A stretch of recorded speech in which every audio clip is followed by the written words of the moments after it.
karena sering berganti tempat gitu. Oh, jadi tadi pasang-pasang ya 12 Selama tahun 17 tahun itu, Pak? 17 tahun kan berapa Kalau tahun? pas hari kemerdekaan ya dipasang lah. Hanya hari kemerdekaan saja? Hari Ya, biasa. Hari biasa? Hari Senin? Nggak Ada upacara kah? ya? Kalau kurikulumnya sih enggak. Kemudian lambang-lambang Pancasila, atribut kenegaraan lain. Sudah silakan. Oleh karena itu, dua pernyataan itu kami tadi dikonfrontirkan kepada para pihak. Jumlah seluruhnya ada 14 pokok masalah. Di antaranya bedah Quran, pengajian malam, rapat malam gelap-gelapan, suami istri yang bukan suami istri yang tidak dibaiat salah satu atau dua-duanya dianggap zina, taman kanak-kanak mengajarkan tidak boleh salaman kepada orang tuanya, dan lain-lain dan lain. Jumlah semua ada 14. Terakhir ke-14 itu adalah di sekolahnya tidak ada bendera, lambang-lambang negara dan lain-lain.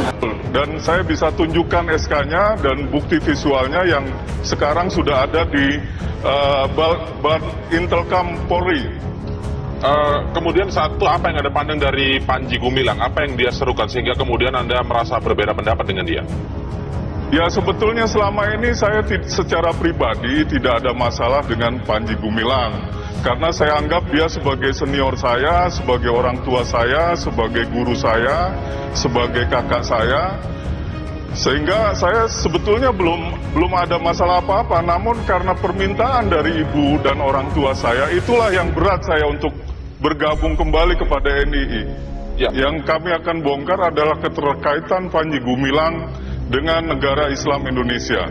Bukan antara Al-Zaitun, pesantren Al-Zaitun dengan negara Islam Indonesia. Namun Panji Gumilang yang bersembunyi di balik pondok pesantren Al-Zaitun. Perangkat-perangkat yang bisa menyelamatkan diri kita. Ya, Pak Imam, mungkin bisa Anda detailkan apa sebenarnya yang ingin Anda bongkar selain keterkaitan Panji Gumilang dengan NII? Sebetulnya intinya itu, Mas Indra, karena tadi yang dikatakan oleh Pak Hasanuddin bahwa ada pembinaan dari pemerintah kemungkinan terhadap NII ini. Namun Panji Gumilang ini tidak terus terang kepada kami, sehingga kalau kami terus terang, kami bisa berkarya di permukaan, berbuat sesuatu untuk bangsa dan negara ini. Buktinya hasilnya adalah pesantren Al-Zaitun. Kalau dia bermain mata sendiri, berarti dia menipu kami selama ini. Maksudnya tidak memberitahu Anda itu memberitahu tentang apa? Pembinaan pemerintah begitu? Betul, binaan pemerintah. Selama ini kami memandang Panji Gumilang itu bukan sosok Panji Gumilangnya, namun negara Islam Indonesianya.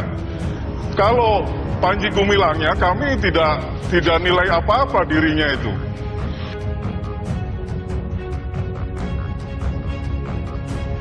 Terungkap ini kurikulum yang diterapkan Pondok Pesantren Al-Zaitun. Setelah sempat viral akibat kontroversi pelaksanaan sholat Idul Fitri beberapa waktu lalu, kantor wilayah Kementerian Agama Jawa Barat mendatangi langsung Pondok Pesantren Al-Zaitun Indramayu.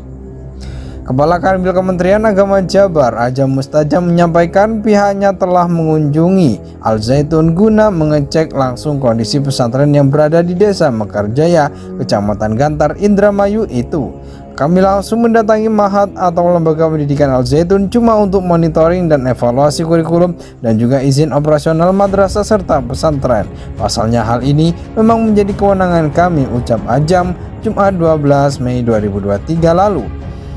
Di kunjungan Ponpes Al-Zaitun itu, Ajam menerangkan pihaknya telah mendapatkan penjelasan mengenai kurikulum dan izin operasional Al-Zaitun. Diketahui apabila Al-Zaitun masih menggunakan kurikulum yang diberlakukan pemerintah. Nah, ini yang kami maksud tidak ada penyimpangan, yaitu dalam proses belajar mengajarnya, tambah Ajam. Dia juga menuturkan pernyataannya mengenai praktek di Al-Zaitun yang disebut tidak menyimpang dari syariat Islam. Menurut Ajam, yang disebut tidak menyimpang yaitu tentang kurikulum dan izin operasionalnya.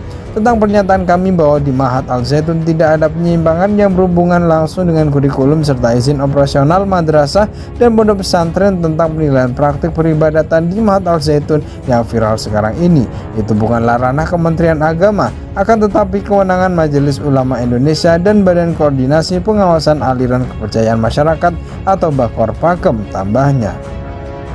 Sedangkan mengenai dana pendidikan Ponpes Al Zaitun, Ajam menjelaskan apabila hal tersebut di-cover oleh dana bantuan operasional sekolah, akan tetapi untuk sekolah swasta apabila satuan pendidikannya memerlukan bantuan biaya, mereka dapat mengkomunikasikannya dengan pihak orang tua yang akan difasilitasi melalui komite sekolah, terangnya.